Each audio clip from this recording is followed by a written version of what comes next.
If you're looking at you said Gerard Mayo. Oh yeah. So you look at the younger head coaches, i.e., Texans, being able to connect with your players is gonna, essentially win you games now. Indeed, indeed. D'Amico Ryan, and catching lightning in a bottle with the Texans, and then bringing in Stephon Diggs, uh, more and more and more. And so we gotta get to the NBA in our last segment. About it, we've been moving and grooving, dealing with some of the technical difficulties. So it seems that the live stream is going to be broken down into 3 segments for some reason. I'm going to get on that, but the live stream we live. So we live right now. I'm not sure. I try to kind of work that out. I go over there and I go to check it, and as soon as I check it, it stops the stream for whatever reason. Probably on me. I'll get that ironed out. Excuse me. We're going to be live on the Facebook going forward. We're going to iron that out. So next live, we'll have the Facebook up and ready to rock and roll. And so again, Patriots, respect for Gerard Mayo. We want him to get it right. He's going to get it right. He's got an uphill battle in year one. Okay, let's go over. We got a play-in game tonight. No playing games. How do I not know the doggone schedule? What's going on here? You're playing games are tomorrow. They're both tomorrow. Both. This guy, man, it's craziness. I'm off. So thank you, bro, for correcting me on that. So it's gonna be both tomorrow on TNT or ESPN. I think it's on TNT. Friday is usually an ESPN day.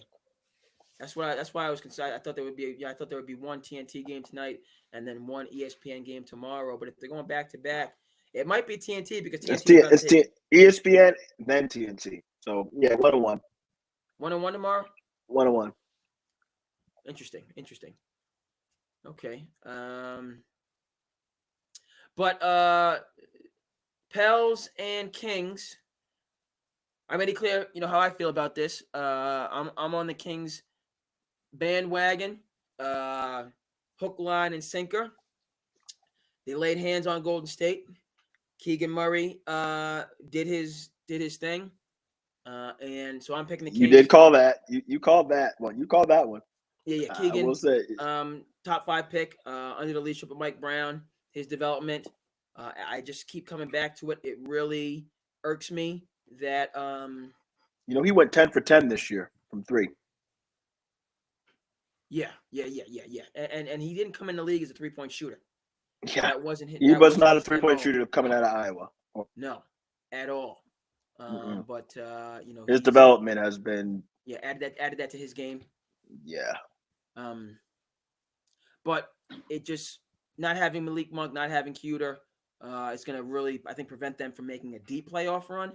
Yeah. But again, they're gonna beat the Pelicans, but I think that's where the road ends.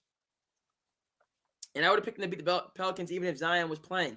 Yeah, they're gonna beat the Pelicans. I just and then now the Pelicans have bigger problems. Situation where they played so well against the Warriors. And by the way, the Warriors didn't play a bad game. Like the Kings just played out of their mind.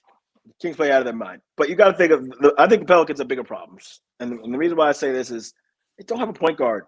Man, that offense is so stagnant.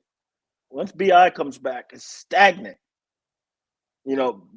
Yes, they let Zion's their primary. He's their primary ball handler now. So him being out, no chance, Pels. They're not going to know they're not going to know their identity. Yeah, it's a good point. They don't, and they have Alvarado. Who's like a spark plug, but he's not a starting point guard. He's not your starting point guard. No, he's not your starting point guard. What would be a good? Nope. What would be a good fit? Is for CP3 to go back to to be the point guard because they need somebody like him. Man, they need a pass first. Yes, but you got CP3 wherever he goes. They need a point guard. What did he do last in that? I don't even want to get into it. Next subject. I don't even want to go on CP because ever since he said I'm addicted to the finals, it just. True. I mean, as a Suns fan, you're looking at it from a different perspective because, again, up to nothing, and it seemed like that was going to be his year and his legacy, and it turned quick, and now it's a situation whereas it didn't work in Golden State, unfortunately.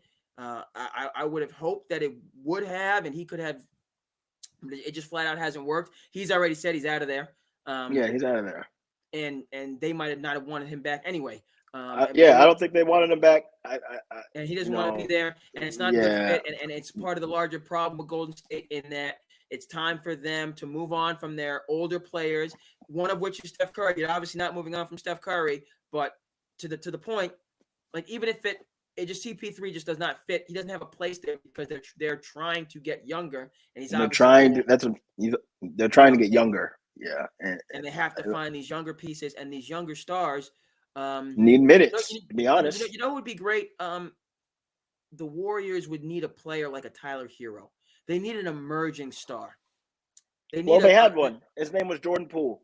Jordan Poole, you want to talk about CP3. Do not get me started on Jordan Poole. And you want to talk about somebody who is a chemistry and culture killer, They had one, but culture and chemistry killer, man. And so and that's the same thing for whatever reason. We talked about this before. Tracy Jackson Davis has come in as a rookie and helped them. Jordan Poole, Jonathan Kuminga, Moses Moutier. These guys have been there for 3 or 4 years, and they haven't had the impact that Tracy Jackson Davis, with his skill and his maturity, have had in year one. Now, it was interesting that Jackson Davis is a 4-year player. I don't know why he went to the bench. I don't know why he was put on the bench in the second half. And Steve Curry got all his money. He didn't maximize these both lineups. You can put some of it on Clay and Draymond. You can also put some of it on Steve Kerr in terms of how do you meld, how do you come well together, the younger guys and the older guys. And Steve Kerr didn't do a great job of it. I don't know why Tracy Jackson Davis wasn't on the floor when the Kings were going wild, and why you couldn't have some balanced scoring. That made no sense. Tracy Jackson Davis isn't the problem in Golden State. He should be getting 40 minutes a game the way that my coach Tom Thibodeau, does in New York. Tracy Jackson Davis should not come off the floor. He's that talented and that mature. Why should he come off the floor? Why don't they use him in a better fashion? That's my point in terms of Golden State getting younger. He's, my thing with Tracy Jackson Davis is like Jonathan Kuminga, he doesn't impact the game, as you've been saying, defensively and doing other things. Tracy Jackson Davis does not have to score for you to be like, that dude is like making plays. Making plays. I mean, the reason why he didn't play that game is because he got hit in the chest and he fell, and then it was not really effective. Not really effective. Maybe you could Sabonis took his lunch money real fast. Now you're running out there with empty pockets. Okay, fine. All right, good point. He's a rookie. Sabonis took his lunch money real fast. That's why.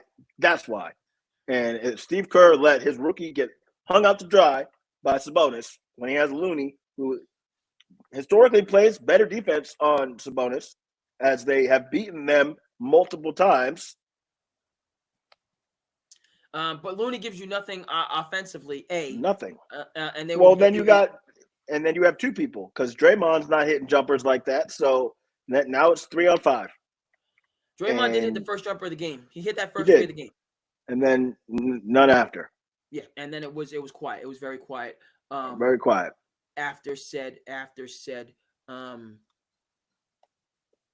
jumper. I think that's how I have to do. I have to just, in terms of the stream, just see if it's streaming, and just leave it alone. I can't.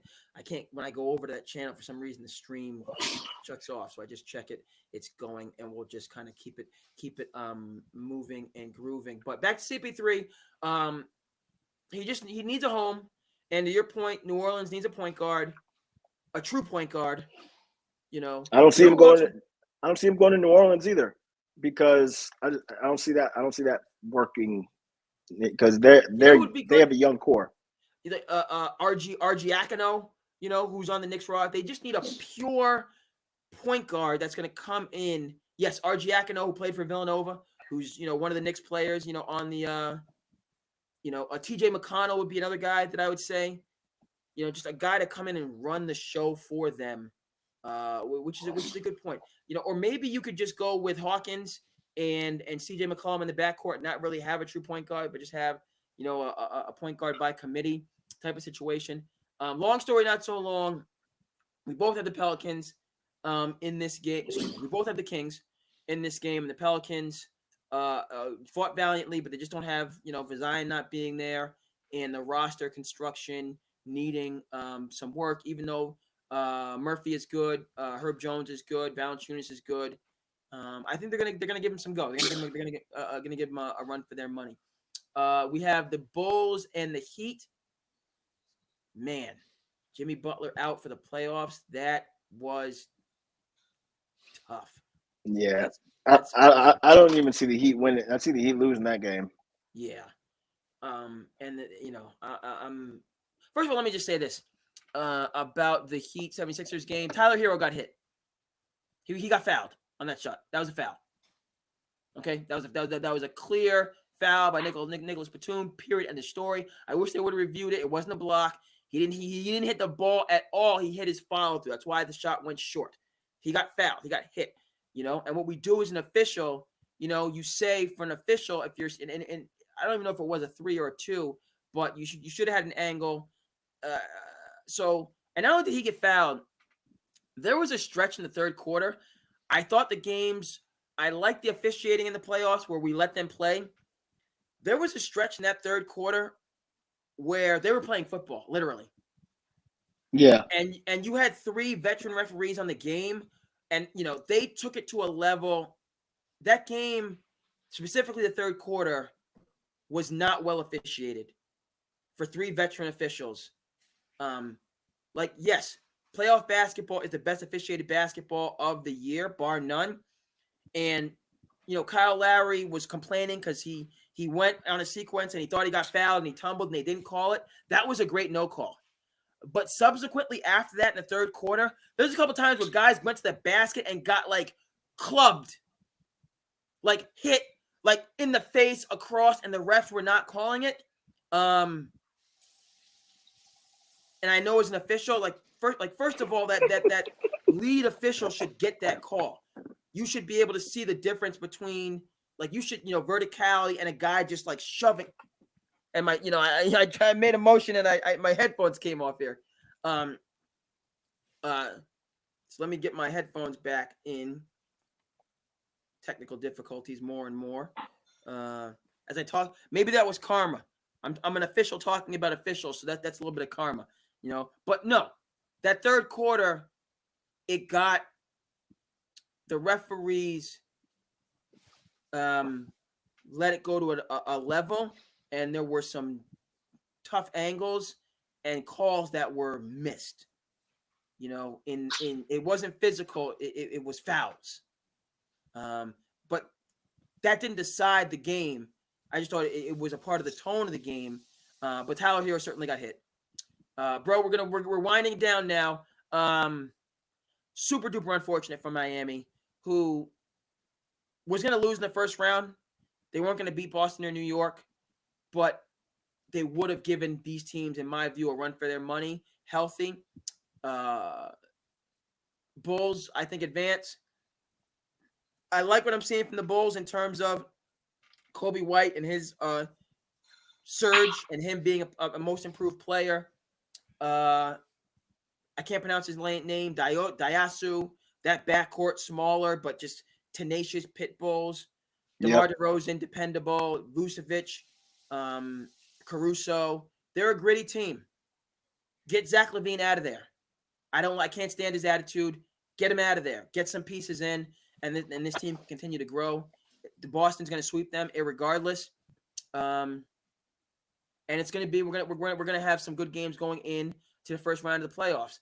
Boston sweep of the Bulls. The Knicks are going to beat the Sixers in 6, if not 5. You heard it here first. Pacers are going to beat the Bucks in 5. I said it, 5. Cleveland over Orlando. in 6. Western Conference, Denver over LA in 5. Oklahoma City over the Kings, 5. Clippers over the Mavericks.